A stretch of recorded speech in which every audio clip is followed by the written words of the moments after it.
দেশের রাজনীতি এবং নির্বাচন ব্যবস্থাকে আওয়ামী লীগ ধ্বংস করে ফেলেছে বলে অভিযোগ করেছেন বিএনপি মহাসচিব মির্জা ফখরুল ইসলাম আলমগীর। দুপুরে জাতীয় প্রেস ক্লাবে জাতীয়তাবাদী মহিলা দল আয়োজিত এক আলোচনা সভায় তিনি এই মন্তব্য করেন। মির্জা ফখরুল বলেন, নির্বাচন কমিশন অস্বীকার করেছে বৈরী রাজনৈতিক পরিবেশের কারণে নির্বাচন সুষ্ঠু হয় না।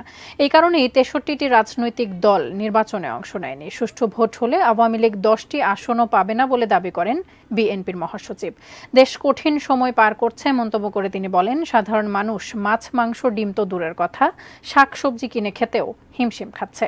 মির্জা ফখরুল আরও বলেন, গণতন্ত্র পুনরুদ্ধারে আন্দোলন সফল করতে নিজেদের মধ্যকার ক্ষুদ্র দ্বন্দ্ব ভুলে ঐক্যবদ্ধভাবে মাঠে নামতে হবে।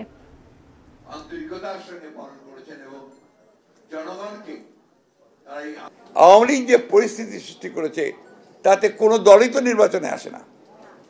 ৬৩টা রাজনৈতিক দল নির্বাচনে যায়নি। তাহলে নির্বাচন হচ্ছে কোথায়? যে কারণে আজকে নির্বাচন ব্যবস্থাটা ভেঙে পড়ে গেছে। আমরা চেষ্টা করছি, জেল খাটছি, আমরা বারবার আমাদের মা বোনেরাও আপনারা জেলে যাচ্ছেন, কিন্তু আমরা কিন্তু চূড়ান্ত বিজয় অর্জন করতে এখন পর্যন্ত পারিনি। এই চূড়ান্ত বিজয় অর্জনের জন্য আমাদের সংগঠনকে আরও দৃঢ় করতে হবে।